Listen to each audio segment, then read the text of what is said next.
सलाम रॉकी भाई, मतलब क्या कमेंट मारा है नेपोटिज्म के ऊपर रॉकिंग स्टार यश ने कि अगर इस वक्त ब्रह्म राक्षस वो वाला इंटरव्यू देख रहे होते या उनके सामने होते तो पक्की बात है जहर खा लेते। अभी कुछ टाइम पहले ही अनुपमा चोपड़ा ने रॉकिंग स्टार यश का एक इंटरव्यू लिया है जो कि 1.5 आवर का इंटरव्यू है, जिसको पूरा देखने के बाद सच में मैं आपसे कह सकती हूं अगर आप लाइफ में थोड़े से भी डीमोटिवेट हो रहे हैं, it is the best motivational speech for you. Rocking star Yash ने ऐसी बातें बोली हैं जिनको सुनने के बाद खुद किसी में भी भर के मोटिवेशन हो जाएगी और वो सोचेगा कि यार मुझे भी ना उसकी रॉकी भाई की तरह ही कुछ बन के दिखाना है, रॉकिंग स्टार यश की तरह ही कुछ करके दिखाना है। तो मैं इस इंटरव्यू की हाइलाइट्स आपसे आज शेयर करने वाली हूं आज के वीडियो में, तो इस वीडियो को एंड तक जरूर देखिएगा और अगर अभी तक मेरे चैनल को सब्सक्राइब नहीं किया है तो सब्सक्राइब करके बेल आइकन भी दबा दीजिए। तो इंटरव्यू शुरू ही इस टॉपिक से हुआ जिसमें अनुपमा चोपड़ा जब इंटरव्यू ले रही थी रॉकिंग स्टार यश का, पीछे से क्राउड इतना था कि उसको कंट्रोल करना मुश्किल हो रहा था। इतनी सीटियां, इतनी तालियां, इतने कॉमेंट्स की उनको रोकना मुश्किल हो रहा था। लिटरली रॉकिंग स्टार यश ने उनको जब बोला, जब तक समझाया नहीं तब तक कोई चुप नहीं हुआ।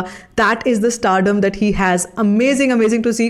जब शुरू हुआ तभी से नेपोटिज्म की बात जरूर आई, वो क्वेश्चन जरूर आया और आई वॉज लिटरली विशिंग कि ब्रह्म राक्षस करण जौहर को वहां होना चाहिए था, क्योंकि उनके मुंह पे ऐसा थप्पड़ पड़ता नेपोटिज्म को लेकर जो रॉकिंग स्टार यश ने ना कोई भी कसर नहीं छोड़ी, अपने वर्ड्स को कहीं नहीं रोका इस चीज पर बोलने के लिए। उन्होंने साफ ये बात बोली कि नेपोटिज्म जो है, नेपोटिज्म हर इंडस्ट्री में होता है, लेकिन वो जो माफियागिरी है, उन्होंने अपने वर्ड्स में कुछ और बोला, लेकिन उसका मतलब ये था कि वो जो माफियागिरी दिखाई जाती है नेपोटिज्म के जरिए कि औरों का किसी का हक छीन लिया जाता है, किसी का उसको क्रेडिट नहीं मिलता, उसको मेरिट, जो मेरिट्स पर आगे बढ़ना चाहता है उसके मेरिट्स काउंट नहीं होते, उस चीज को उन्होंने पूरी तरीके से लेफ्ट राइट सेंटर दे दिया। Seriously I was looking at Anupama Chopra's face also, क्योंकि वो खुद ही इस वक्त ऐसे कह सकते हैं कि ऐसी सिचुएशन में आ गई है। कनाडा फिल्म इंडस्ट्री इतनी ज्यादा पावरफुल हो गई है आज की डेट में कि ये बॉलीवुड के जितने भी क्रिटिक्स हैं ये पीछे घूम रहे हैं। ये लोग मजबूर हो गए हैं कनाडा फिल्म इंडस्ट्री के आगे नतमस्तक होने में। तो जाहिर सी बात है अनुपमा चोपड़ा जी का मुंह थोड़ा सा छोटा हो गया था जब सामने रॉकिंग स्टार यश ने जब ऐसी बात बोली और सिंपल सीधी सरल भाषा में बोली, कुछ ऐसा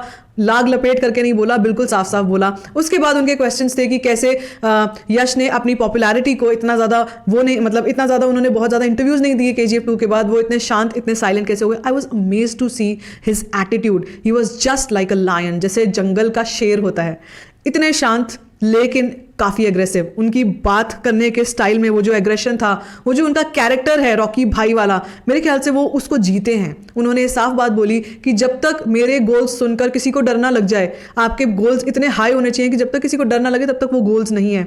literally I can tell you कि वो इतना पंप अप, इतनी एनर्जी भर दी उन्होंने ये बोलकर मेरे अंदर। मुझे खुद को लग रहा था कि सीरियसली मैन, ये होती है एक विजन एक इंसान का। और साथ में उन्होंने ये बात भी बोली कि मैं सक्सेस को मैं बार बार इसलिए नहीं बोलता क्योंकि अगर मैं राजा हूं तो मुझे बार बार बताने की जरूरत नहीं है कि मैं राजा हूं। और जब उन्होंने ये बात बोली लिटरली मैं भी क्लैप कर रही थी।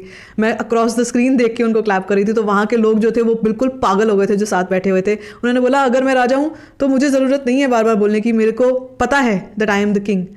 And he was actually. It was amazing to see that he mentioned Rishabh Shetty, he mentioned Kantara की सक्सेस। उन्होंने बहुत सारा क्रेडिट दिया ऋषभ शेट्टी को और वो बोलते हैं, उन्होंने और भी उनकी फिल्म्स को मेंशन किया, लूसिया को मेंशन किया, गरुड़ गामना, वृषभ वाहना को मेंशन किया और ये बोला कि हमारी इंडस्ट्री शुरू से ही ग्रेट है, कन्नड़ा फिल्म इंडस्ट्री शुरू से ही ग्रेट है, बस ये कोशिश नहीं की गई थी कि लोगों को दिखाया जाए कि हम कितने ग्रेट हैं और अब वो कोशिश की जा रही है। एक होता है कि एक इंसान में कॉन्फिडेंस होता है, वो इसलिए ऐसी बातें करता है, और एक होता है कि एक इंसान को शायद वो इतना विजनरी होता है, उसको पता होता है कि ये सब होने वाला है। इसका एक लाइव एग्जांपल इस इंटरव्यू में दिखाया गया जिसमें 2018 का उनका एक इंटरव्यू था जो उन्होंने जी कनाडा के लिए एक इंटरव्यू दिया था जिसमें उन्होंने बहुत मोटिवेशनल कुछ और बोला था। वो भी तब भी ऐसे ही बोलते थे और उसमें उन्होंने प्रिडिक्ट किया था 2018 में ही उन्होंने बोल दिया था कि वो समय बहुत जल्दी आने वाला है जब कन्नड़ा फिल्म इंडस्ट्री के लिए लोग पागल हो जाएंगे। और देख सकते हैं आप अपने सामने, मैंने तो कहाँ से स्टार्ट किया था, मैं कन्नड़ा फिल्म इंडस्ट्री के ही ऊपर अब कितना रिसर्च करती हूँ, कितना बोलती हूँ, कितना प्रमोट करती हूँ उसको। तो आप इमेजिन कर सकते हैं कि उन्होंने 2018 में ये बात बोल दी थी। That is the vision of that man. और वो अभी भी इतने शांत तरीके से बैठे थे। Look at his built, look at his body language, it was just like a lion. बिल्कुल शांत तरीके से बैठे थे, लेकिन उनको पता था ये मेरा जंगल है, ये मेरा है, जो कुछ भी है स्टारडम है, मैं एक बार कुछ दहाड़ मारूंगा और सब कुछ हिला के रख दूंगा। ऐसा था उनका एटीट्यूड। साथ ही साथ उन्होंने KGF 2 के बारे में बात की। प्रशांत नील का एक मैसेज था जो उन्होंने दिया KGF 2 में यश को लेकर कि यश कैसे अपने आप को उन्होंने चेंज किया, कैसे अपने आप को उन्होंने बदला। तो उन्होंने बोला कि वो बिल्कुल शुरू से ऐसे ही हैं और वो उन्होंने अपने आप को कहीं कुछ चेंज करने की कोशिश नहीं की।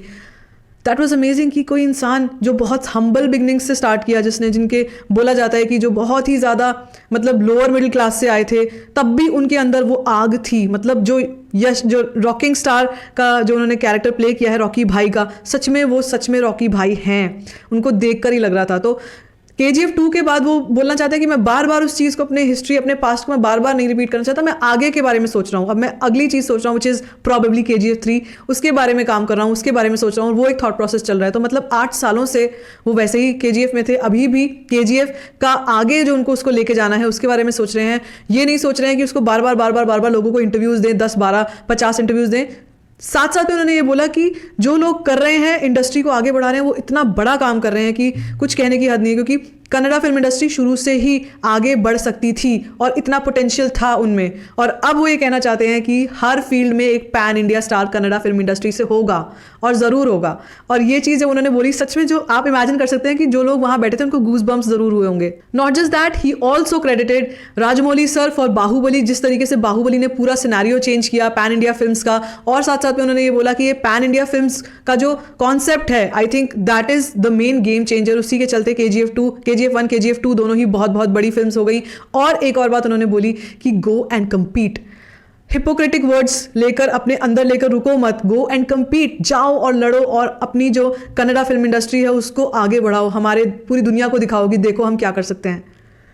I was just listening to it. I'm telling you, I was just listening to it. And after that 1.5 hour जब मेरा ये इंटरव्यू जब मैंने ख़त्म किया, I was literally standing up and clapping for that guy. Seriously, for his enthusiasm, for his vision, for his passion, whatever he is made up of. And that is why I think वो इतने grounded हैं. That is why वो rocking star यश हैं. इसीलिए मैंने इस video को शुरू किया था। तो सलाम रॉकी भाई से शुरू किया था और मैं ख़त्म भी इसको सलाम रॉकी भाई से ही करूँगी। तो अगर आपने इंटरव्यू देख लिया है, आपका क्या रिएक्शन है, आपको कैसा लगा, आप मुझसे कमेंट सेक्शन में शेयर कर सकते हैं। बाकी if you like this video, give it a thumbs up, don't forget to share it and don't forget to subscribe to my channel, which is called storifying shit.